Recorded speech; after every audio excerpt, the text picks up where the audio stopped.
Atas nama Bapa dan Putra dan Roh Kudus. Amin. Shalom Aleichem bersama Mesiah. Selamat bertemu kembali saudara dengan saya Archimandrit Romo Daniel Biantoro, Ketua Umum dan Pendiri dari Gereja Ortodoks Indonesia. Kita akan melanjutkan acara kita, yaitu menjawab pertanyaan-pertanyaan yang saudara sudah kirim kepada saya.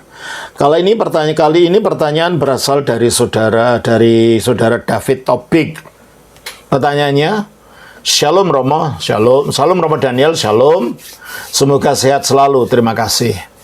Saya David Lumban Tobing ingin bertanya, mengapa tidak ada penerus para rasul yang merupakan orang Yahudi asli?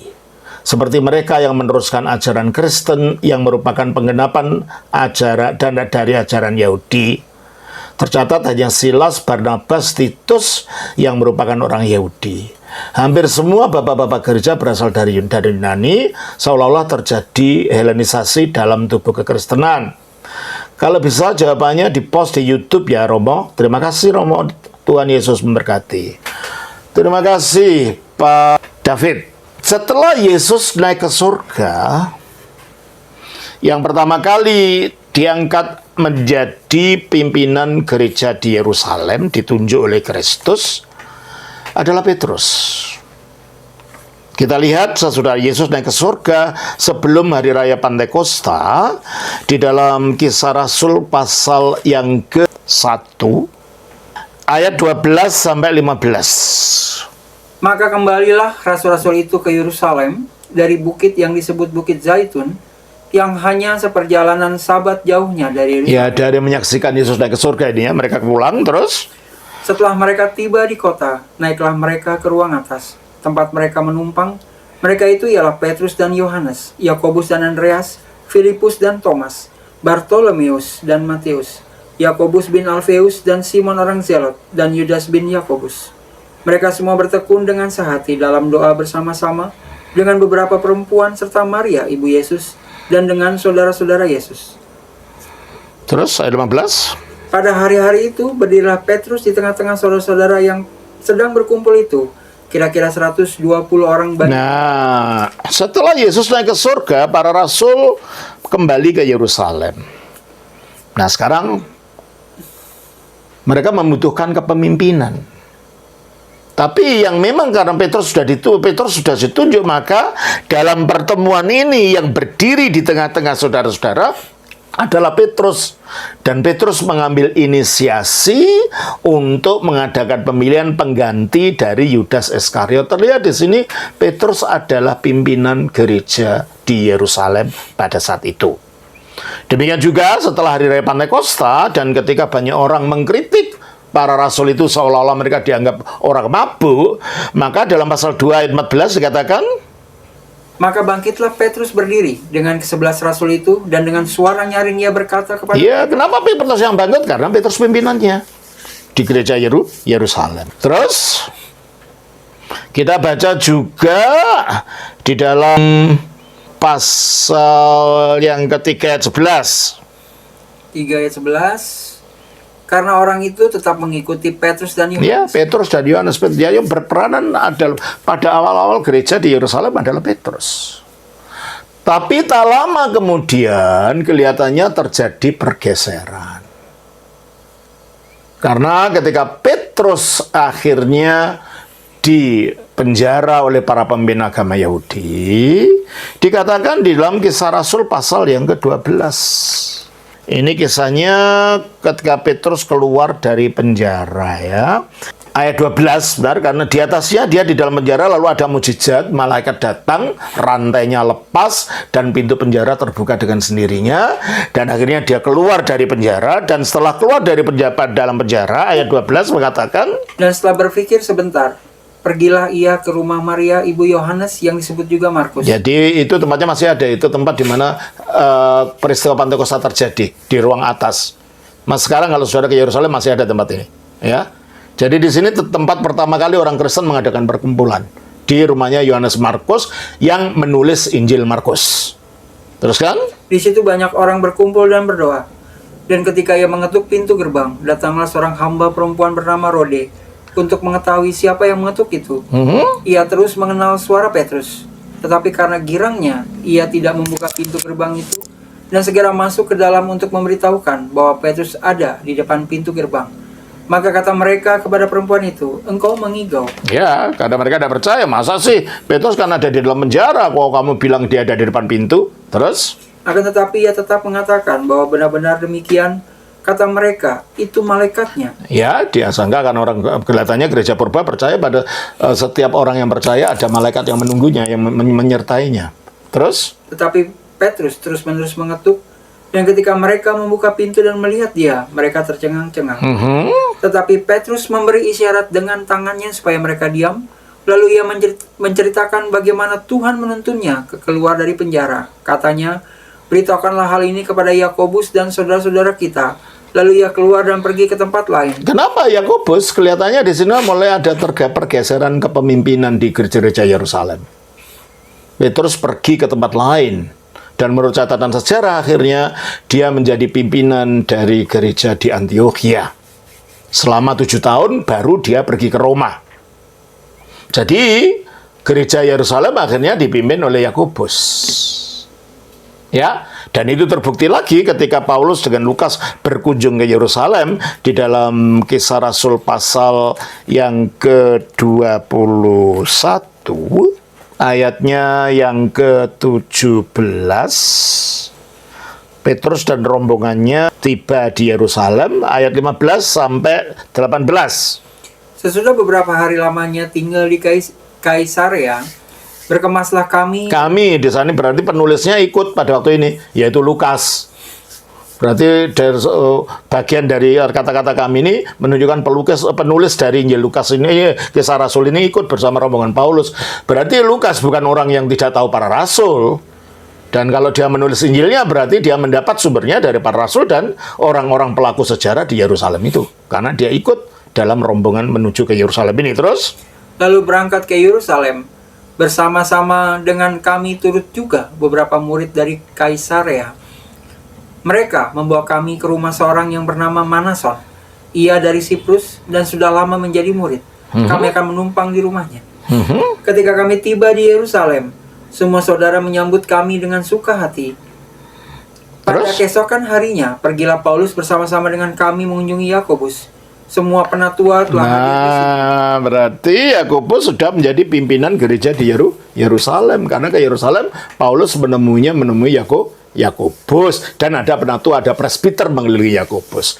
Berarti Yakobus di sini sudah menjadi pemimpin dari gereja di Yerusalem. Demikian juga pada waktu konsili pertama di Yerusalem, kumpulan para rasul, yang akhirnya mengambil keputusan di dalam rapat itu adalah Yakobus ini juga. Kita baca di dalam Kisah Rasul pasal 15. Ayatnya yang ke-13.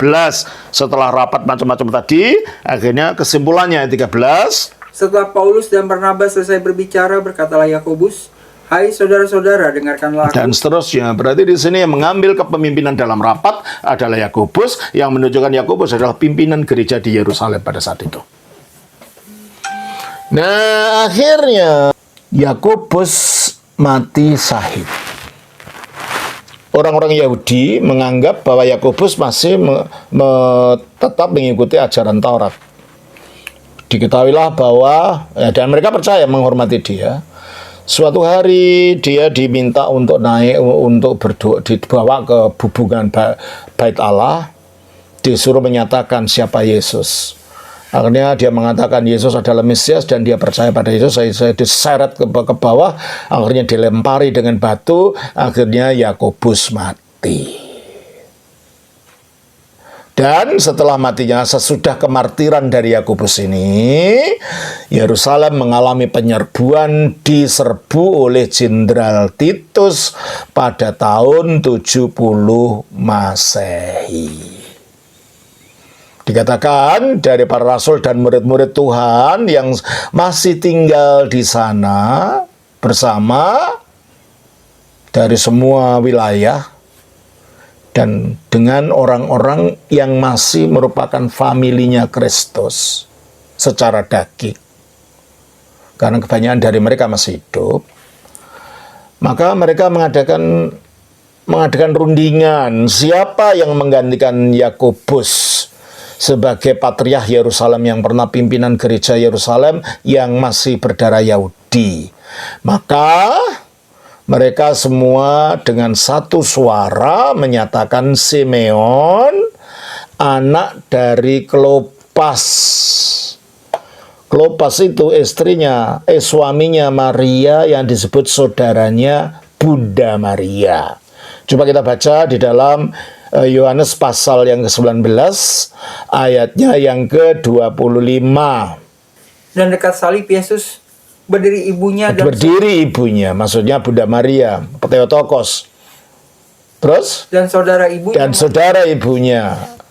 Siapa? Maria istri Klopas. Ya, ada Maria istri Klopas. Itulah yang disebut sebagai ibunya Yakobus muda dan ibunya Simeon, sebagaimana yang disebut di dalam Markus pasal 6 ayat yang ketiga dan 4, ya. Akhirnya berdasarkan persetujuan, maka Simeon anak Klopas itu diangkat menjadi episkop dari gereja Yerusalem, karena dia adalah masih sepupu dari Kristus. Tapi akhirnya ketika terjadi penghancuran kota Yerusalem oleh Jenderal Titus pada tahun 70, Simeon karena dikenal sebagai keturunan Daud, dan pemerintah Roma takut ini keturunan Daud ini akan memberontak lagi, maka semua yang dianggap keturunan Daud dihukum mati pada tahun 107 atau 117, 30 tahun kemudian, ya. Jadi bukan langsung pada waktu penyerbuan itu. Pada waktu pemerintahan Kaisar Trajanus, ya, dilakukan pembunuhan itu oleh Tiberius Claudius Atticus Herodes di Yerusalem atau di dekat Yerusalem.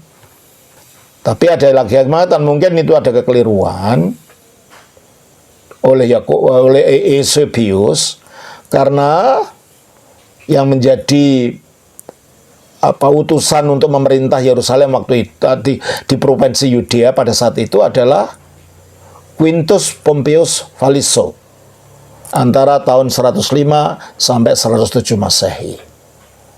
Dan Tiberius Claudius Atticus Herodes baru datang kemudian dari tahun 99 sampai 102. Entah apapun yang terjadi, tapi yang jelas adalah pengganti daripada Yakobus adalah Simeon, dan Simeon akhirnya dibunuh dan gereja Yerusalem dihancurkan, sehingga Yerusalem tidak menjadi pusat gereja, dan gereja Yerusalem dipimpin dari wilayah keepiskopan di Kaisaria dekat Yerusalem, dan yang menjadi pimpinan bukan orang Yahudi lagi. Karena orang Yahudi sudah diusir dari Yerusalem, dibawa dalam pembuangan, sehingga yang melanjutkan kepemimpinan adalah orang-orang non-Yahudi. Dan sejak saat itulah, maka mengapa gereja Yerusalem dan gereja-gereja purba lainnya dipimpin oleh orang-orang non-Yahudi, entah orang Yunani, entah orang Koptik, entah orang Syria, entah orang Latin, pokoknya bangsa-bangsa yang bukan Yahudi, yang melanjutkan suksesi Rasulia itu sampai saat ini. Pak David, saya kira itulah yang dapat saya terangkan. Kiranya itu membantu Pak David untuk mengerti mengapa tidak ada para penerus Rasulia yang dari bangsa Yahudi, karena keturunan Yahudi berakhir pada waktu abad pertama ketika Yerusalem digempur dan diserbu oleh Roma. Terima kasih, Tuhan berkati. Shalom. Atas nama Bapa, Putra, Roh Kudus. Amin.